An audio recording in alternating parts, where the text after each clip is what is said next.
We'll keep it pushing to the circle of life. We got Matt Brown, and then the next fight we got a guy making his debut. We got Yeah. Bruno Silva, minus 125, making his debut. But he was like a well-seasoned fighter. He was like 31, so it wasn't some young buck. And then fighting Wellington Turman, plus 105, another super close money line. Fighting at middleweight. And I got to say, I mean, at first, another one where I was kind of questioning the card position, like, oh, why is this fight this high? Like, but I mean, it proves that what the UFC saw in in Bruno Silva, and I mean, he delivered. What else is there to say? Break down this first round. That's all there is to break down. Yeah. So, you know what though? I do want to note Silva was grabbing the cage. The fighters were all over the cage last night, and it was pissing me off a little bit. You know what, though? As far as the whole choose your battles mentality, I'll take that over a million nut shots or the eye poke, I'll say it's the lesser of evils. And you're probably not going to get a perfect night of fuckery. So I guess on the scale of fuckery, I'll take a couple fence grabs. But that's a glass half full way to look at it. It was annoying in real time watching it for sure. And I did notice it. You know what else I think is interesting to note is that, I think it pissed off John Anik it had to have been Anik, because he brought up the point that in his talks with Mark Ratner, the head of the Nevada State Athletic Commission, Ratner says that before the fight, you actually get your preliminary warning in the back. The ref goes in and tells you, hey, you can't do, I'm looking for this. Yeah. You do it, just know that that's an illegal move, and you will be, you'll have one warning in the cage, but this is your first. It's the whole unwritten rule thing. But the unwritten rule is one warning and then a point deduction. Last night, we just had all hell breaking loose. I mean, we had the 5 or 6 on and yelling at guys and slapping hands. No, we don't need that. Apparently, we're just not taking points anymore.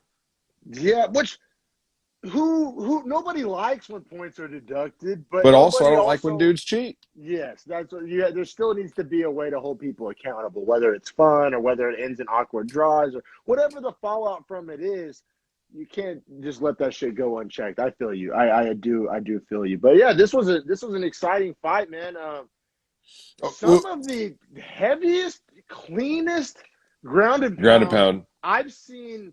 Period. End of sentence. I'm talking heavyweights. I'm talking legends. I'm talking and I'm not putting him in that category, Bruno Silva, but I'm just talking about ground and pound highlight striking. Oh, it looked like Kevin Holland just in differential position. You know what I mean? It was 3 shots and the dude was just out cold. I was like, damn. Yeah, and even before the knockout sequence, because most ground and pound is sloppy and kind of just his was he was loading it up and throwing it like a standing strike, he could see the movement of it. Strike. Yeah, it was it was devastating. It was clean. It jumped off the screen for me. Certain our favorite example is Fiziv's leg kicks. Fiziv's body kicks. They just jump off the screen to us. It's so explosive. It's so different. They're impactful when they land. Yeah, and that's how I felt about this ground and pound. It just jumped off the fucking screen. I got a fucking little bit of a chubby, man. It was nice. It's nice seeing ground and pound be effective like that too from a Brazilian guy against another Brazilian guy, because we're so used to seeing when Brazilians scrap that it goes into this grappling war on the ground. Which essentially was a grappling war before that. First half of the round, Turman, I would even go as far as to say Turman was probably getting the better of him in the grappling. For sure. I mean, he was on his back. They're standing, sure, but he was threatening a standing rear naked choke, I suppose. Yeah, but then once Silva got on top, man, like I said, that ground, I can't overemphasize it. The highlight won't last long. Go back and watch that fight. It'll be 4 minutes and 45 seconds every day. It'll stop 4 minutes and 45 seconds into the first round. Dude, that ground and pound was heavy. It was heavy, but not heavy sloppy heavy or heavyweight heavy. No, it was just the force by which it landed. Yeah, it was boxer heavy, but from the ground. And honestly, you know what it kind of reminded me of was Clarissa Shields ground and pound. Right, they were these big, strong, clean strikes. Yeah, I just thought about that. It did look the same, because he was almost loading up a whip, and just you see his whole shoulder come through with the punch, and you're like, Jesus. Clarissa Shields ground and pound. And shout out to Clarissa Shields.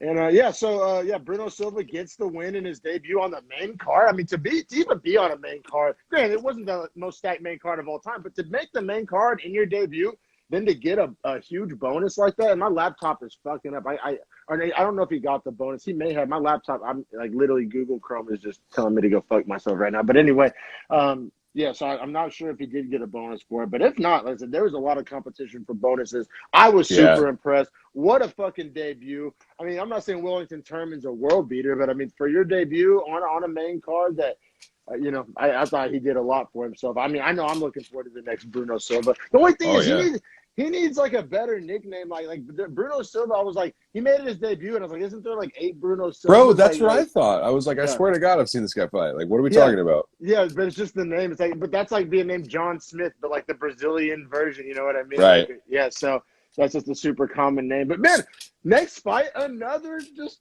crazy finish, and I'll try not to spoil it. I'll leave it at that. But goddamn. Yeah, no, featherweight fight. We had Seung Choi minus 140 fighting Julian Erosa at plus 120. Erosa's been in the game for a while, man. He's got that nice salty record of like 25-9 or something like that. Sounds about right. But actually, Erosa, I watched a fight of his in Cage Warriors like 5 years ago, believe it or not. Wow. Yeah, wow. Really crazy. He fought for the belt and won it in Cage Warriors against Paddy Pimblett. But I just remember watching him back then and thinking, like, damn, this dude's going to be really good. And he's just the exact same. Like, it's like his skills, like, hit the point of they quit progressing, really. Or maybe other guys just came up past him faster. Yeah, you never know, like, how much of that is complacency, or you never know. It's hard to understand these guys' heads. But, yeah, man, it was a fighting at featherweight. And damn, Seung Choi, this fight lasted 1 minute and 37 seconds. Dude, he was throwing. And what's funny is the commentators noted this, but I did too, just because like it was visually that close. Oh yeah, he was throwing some dangerous shots because the hooks that he was throwing were literally this close. Yeah. Oh yeah, I was about to say missing by a fucking nut hair. Yeah, no, seriously, he was giving him haircuts all night. Just and everybody. Yeah, the commentator said it, but we didn't even need him to say it because we all knew that if one of those motherfuckers landed it, we all knew it. And it was honestly like that train wreck. Like you saw it fucking getting closer and closer and closer, and we knew like when one of these motherfucking bombs is gonna go off, or a minefield, or whatever analogy you want to fucking use. But when that counter left hit, like you could hear Bisping like audibly cream himself. Like it was hilarious. He literally was like, oh. You know that, like, have you seen that meme where it's like Dana White and it's like a laundry machine? It says load size large. It's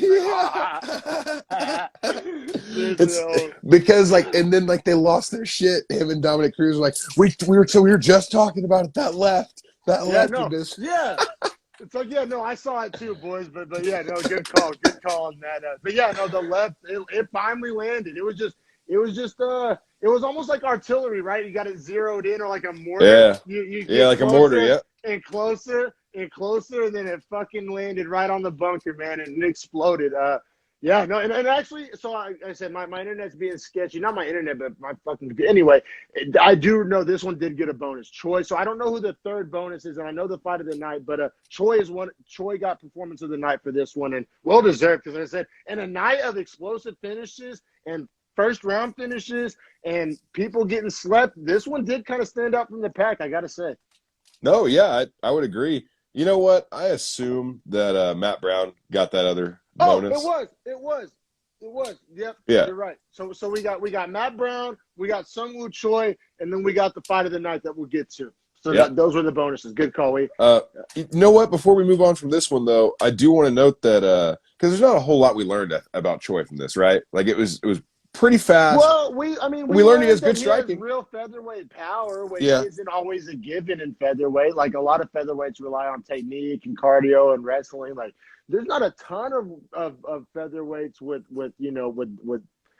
just absolute dynamite. And Erosa's a pretty vet fighter. Like that's like his 35th professional fight last night. Yeah, so like anytime you can do that early on to a guy that has a lot of experience like that, it's usually a good sign. Like, I like Choi for sure moving forward, but I like him even more after his post-fight interview because he was talking to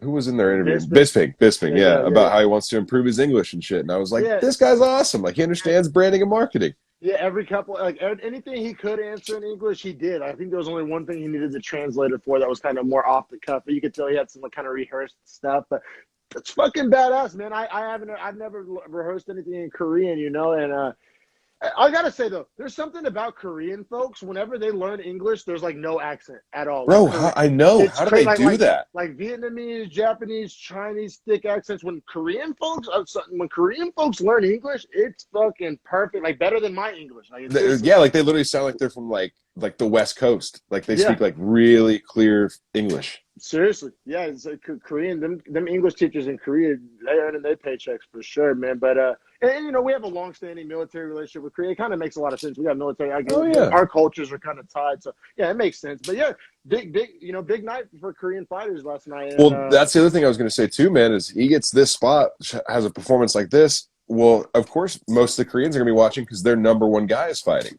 So for him, it's like that's even better exposure, you know. Definitely a surging market. I mean, don't forget our boy Iron Turtle. You know, for the that's right, the thick boys. Yeah, Duho Choi, right? Yeah, I think so. Yeah, so yeah, we got some great young Korean fighters. You know, really making an impact in the UFC. 100%. Now,